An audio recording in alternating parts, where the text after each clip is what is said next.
પાલિકાને હાલ પોતાના sewage treatment plant અને વિવિધ કામો માટે 500 કરોડથી વધુની જરૂરિયાત છે, ત્યારે સામાન્ય સભામાં 200 કરોડ રૂપિયા માર્કેટમાંથી લાવવા તેના કરતાં પાલિકાના જે લેણા બાકી નીકળે છે લોકો પાસેથી તે કેમ નથી ઉઘરાવવામાં આવતા તે અંગેના પ્રશ્ન નગરસેવક અસલમભાઈ સાયકલવાળાએ પૂછ્યા હતા। અસલમભાઈ, ક્યાંથી કેટલા લેણા બાકી છે, તમે મુદ્દો ઉઠાવ્યો હતો?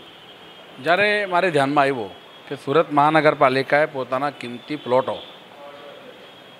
ગેટકો કંપની જે ગુજરાત સરકારની પાવર વીજળી મંત્રાલય દ્વારા ચાલે છે અને DGVCL બેને આપ્યા છે અને ડિસ્પોઝલ લેન્ડ પોલિસીના નિયમ મુજબ, સરકારે બનાવેલા નિયમ મુજબ, કાયદા મુજબ એને બાકી લાણાની રકમ આજની તારીખે ગેટકો કંપની પાસે જે આપણા 219 કરોડ જેટલી માતબાર રકમ છે અને પહેલાંની ઓછામાં ઓછા 31 કરોડ કરતાં વધુ રકમ છે DGVCLની, એટલે 250 કરોડ કરતાં વધુની રકમ જો આપણે આ બે કંપની સરકારી કંપની તરફ બાકી લેણા નીકળતા હોય એ આપણે ઉઘરાણી કરતા નથી અને સામે આપણે બોન્ડ બહાર પાડીએ, કરજો લેવાની તૈયારી રાખીએ તો આ વહીવટ કેવો છે, હાસ્યાસ્પદ લાગે છે।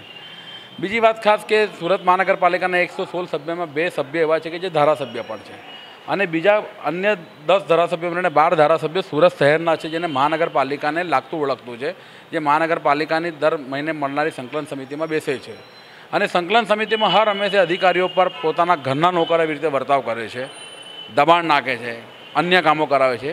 એ ધારાસભ્યો, સંસદ સભ્યોને પણ ભગવાન સદબુદ્ધિ આપે કે વિજય રૂપાણીજી જે મુખ્યમંત્રી ગુજરાતના છે, જે મહિનામાં 3 વાર સુરત આવતા હોય, તેમને પગે પકડીને કહેવું છે કે સાહેબ, તમારી સરકારના, તમારા વિભાગના આટલા રૂપિયા લેણા બાકી છે, તમે આપો। સુરતની તિજોરી, મહાનગરપાલિકાની તિજોરી અમારા પાપે, ભારતીય જનતા પાર્ટીના પાપે દિન પ્રતિદિન ખાલી થઈ રહી છે। અસલમભાઈ, જે રીતે પૈસા લેવાના બાકી છે, વિપક્ષ આ મુદ્દે હાલ સુધી ક્યાંક ને ક્યાંક નબળું લાગી રહ્યું છે। આ મુદ્દો પહેલાંથી ઉચકવાની જરૂર નથી એવું નથી લાગતું આપને?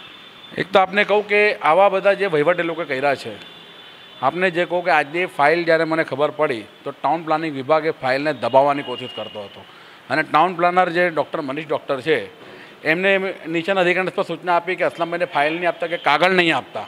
છેલ્લે મારે આવી એક સામાન્ય એઝ એ કોર્પોરેટર તરીકે ચૂંટાયેલો જનતાનો જનપ્રતિનિધિ તરીકે જો મારા જેવા જાગૃત કોર્પોરેટરને પણ મનીષ ડૉક્ટર જો આવો વ્યવહાર કરતા હોય તો બીજા બધાની તો વાત જ નિરાલી છે। છતાંય પાપનો ઘડો છે, ભરાશે ને છલકાશે। આવો કોઈ પણ અધિકારી આવા ભારતીય જનતા પાર્ટીના ગેરવહીવટને દબાવશે તો આવનાર દિવસમાં એને પણ ભોગવવાનો વખત આવશે, એમાં કોઈ બેમત નથી। આ તો અસલમભાઈ સાયકલવાળા, તેમનું કેવું છે ક્યાંક ને ક્યાંક માહિતી તેમનાથી બી છુપાવવાનો પ્રયાસ કરવામાં આવે છે। પાલિકાના જે બાકી લેણા છે, જે વિવિધ કંપનીઓ પાસેથી નીકળતા છે, જો તે પણ લાવવામાં આવે તો ક્યાંક ને ક્યાંક પાલિકાની આર્થિક સ્થિતિ સુધરી શકે તેમ છે। કેમેરામેન અલમાસ ખાન સાથે કાદિર શેખ, સુરત।